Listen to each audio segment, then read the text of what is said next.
नमस्कार मंडळी, श्री स्वामी समर्थ. जय जय स्वामी समर्थ. यंदा म्हणजे 2026ला 14 जानेवारी बुधवारी येत आहे संक्रांत. आणि ही संक्रांत आपल्या परंपरेप्रमाणे आपल्याला उत्साहात साजरी करायची आहे. भोगी, मकर संक्रांत व किंक्रांत किंवा करी दिन असा मकर संक्रांतीचा 3 दिवस सण साजरा होत असतो. भोगीने मकर संक्रांतीची सुरुवात होत असते, तर किंक्रांती ते मकर संक्रांतीची सांगता होत असते. धार्मिक मान्यतेनुसार आपण किंक्रांतीची संपूर्ण माहिती जाणून घेऊया की किंक्रांतीला नेमके काय करावे, काय टाळावे, म्हणून हा व्हिडिओ संपूर्ण पहा. चला तर मग व्हिडिओला सुरुवात करूया. तर मंडळी, सूर्याचा मकर राशीमध्ये होणारा प्रवेश म्हणजे एक प्रकारचे संक्रमणच असते आणि या संक्रमणाचा दुसरा दिवस म्हणजे करी दिन किंवा किंक्रांत म्हणून पाळला जातो. यंदा गुरुवार दिनांक 15 जानेवारी 2026 हा दिवस संक्रांतीचा करी दिन म्हणजे किंक्रांत म्हणून पाळावा. आता मंडळी, पौराणिक कथेनुसार या दिवशी जगदंबा रूपी संक्रांती देवीने किंकर नावाच्या असुराला ठार केले होते, जो तेथील प्रजेला खूप त्रासदायक ठरला होता. तर अशी ही मकर संक्रांतीची कर असते आणि याच पद्धतीने 6 ते 7 दिवस संपूर्ण वर्षभरात असे येतात की आपल्याला करी दिन किंवा अशुभ दिन म्हणून पाळावे लागतात. त्यातल्या दर्शभाऊक अमावस्येचा दुसरा दिवस हा करी दिन पाळावा. कर्क संक्रांतीचा दुसरा दिवस सुद्धा करी दिन असतो. सूर्यग्रहण किंवा ग्रहण संपल्यावर सुद्धा दुसरा दिवस हा करीचा असतो आणि आपल्या रक्ताच्या नातेवाईकांचे निधन झाल्यावर दुसऱ्या दिवशी त्या व्यक्तीचे रक्षा विसर्जन केले जाते.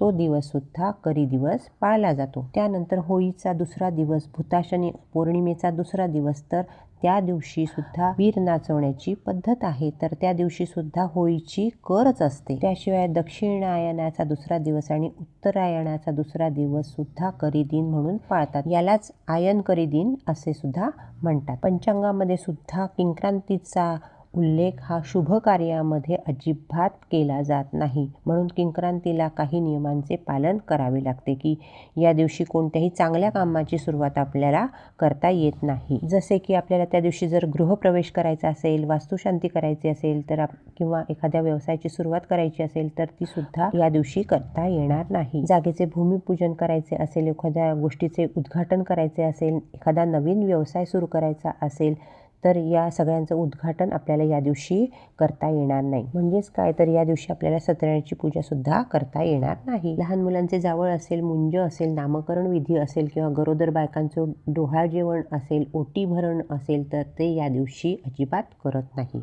बोरनाण सुद्धा किंक्रांतीच्या दिवशी अजिबात घालू नये असे म्हणतात, पण काही भागात किंक्रांतीलाच बोरनाण घालावे अशी सुद्धा पद्धत आहे. तर तुमच्या भागात जशी पद्धत असेल तसे तुम्ही करू शकता. तुमच्या घरात, तुमच्या भागात जी पद्धत असेल ती तुम्ही करायची आहे. धार्मिक मान्यतेनुसार असे म्हटले जाते की महिलांचे जे हे हळदी कुंकू व लहान मुलांचे बोरनाण असते ते सुद्धा या दिवशी करू नये. मकर संक्रांतीची सुगड पूजा जर तुम्ही उचललेली नसेल तर त्यातला वौसा किंक्रांती झाल्यानंतर सवाष्णींना, गाईला, तुळशीला तसेच आपल्या कुलदेवीला द्यावा.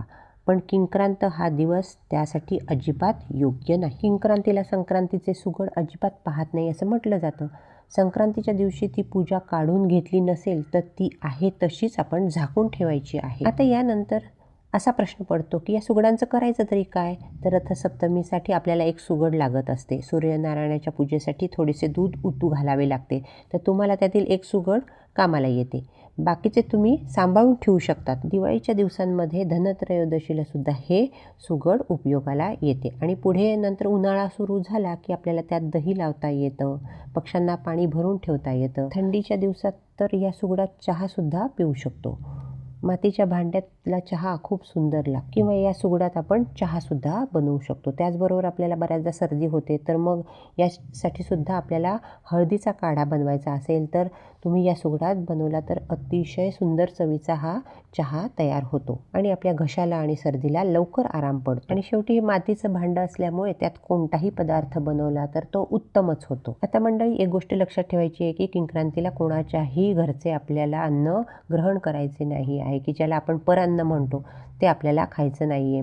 मांसाहार देखील आपल्याला टाळायचा आहे. तिळगुळ सुद्धा या दिवशी किंक्रांतीच्या दिवशी वाटू नये असे म्हणतात. नखे, केस, दाढी करू नये, सूर्योदयानंतर केस विंचरू नये, लांबचा प्रवास टाळावा.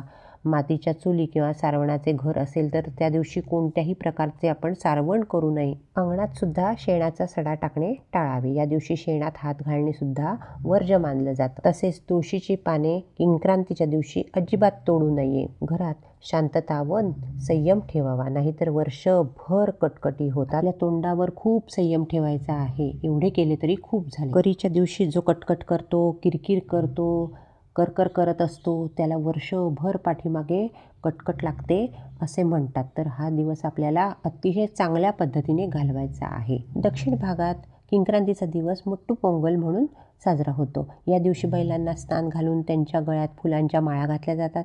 त्यांना सजवलं जातं. गुरांना दुपारी गोडधोड जेवण दिलं जातं. दिवसभर मोकळं सोडलं जातं. संध्याकाळी त्यांची गावातून वाजत गाजत मिरवणूक काढली जाते. नृत्य गायनाचा कार्यक्रम देखील केला जातो. ज्या पद्धतीने महाराष्ट्रात पोळा साजरा केला जातो त्याच पद्धतीने दक्षिण भारतामध्ये मट्टू पोंगल हा साजरा केला जातो. आता बघा मंडळी, मकर संक्रांतीचा दिवस हा प्रत्येकाचा धावपळीचा गोंधळाचा असतो. तर प्रत्येक व्यक्तीलाच आपल्याला भेटणं होतं असं नाही. कधी कधी काही व्यक्तींची भेट, आपले जे नातेवाईक मंडळी असतात त्यांची भेट दुसऱ्या दिवशी पण होते.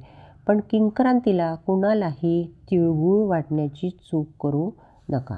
आता तुमचा जर तिळगुळ द्यायचा राहिला असेल संक्रांतीच्या दिवशी तर किंक्रांतीला मात्र देऊ नका. पण किंक्रांतीनंतर रथसप्तमीपर्यंत तुम्ही कधी पण तिळगुळ त्यांना देऊ शकतात, घेऊ शकतात. म्हणजेच काय, तसे पाहायला गेले तर मकर संक्रांत ही किंक्रांतीचा दिवस सोडून रथसप्तमीपर्यंत आपण साजरी करू शकतो. तर बघा मंडळी, मकर संक्रांतीच्या दुसऱ्या दिवशी म्हणजे किंक्रांतीला आपल्याकडे काही भागात अशी पद्धत आहे की भोगीच्या दिवशी जी भाजी आणि भाकरी बनवली जाते, आपण मिक्स भाजी करतो आणि बाजरीची भाकरीसुद्धा करत असतो. तर त्यातीलच काही भाजी भाकरी आपण मुद्दाम ठेवायची असते.